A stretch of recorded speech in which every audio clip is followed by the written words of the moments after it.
কেমন আছো তোমরা সবাই? প্রথমেই আমি মঞ্চে উপস্থিত সকল গুরুজনদের এবং আমার সামনে যত গুরুজনরা রয়েছেন প্রত্যেককে আমার প্রণাম জানাই। প্রণাম জানিয়ে আজকে অনুষ্ঠান শুরু করছি। আমাকে কি চেনা যাচ্ছে? এখানে মিঠি ঝোড়া সবাই দেখেন তো?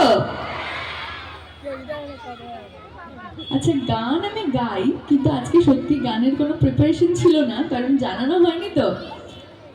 তবে নাচটা আমি করতে পারি। তোমরা নাচ দেখবে কি? বেশ, নিশ্চয়ই নাচ করব। তার আগে আমি একটু জানতে চাই যে কারোর কি কোনো প্রশ্ন আছে? যার যেরকম প্রশ্ন আমাকে প্লিজ তোমরা করতে পারো, সব প্রশ্নের উত্তর দেবো আমি। আছে? দেখি কটা হাত উঠছে, দেখতে পাচ্ছি না কিছুই। হ্যাঁ, এবার দেখতে পাচ্ছি, দেখি।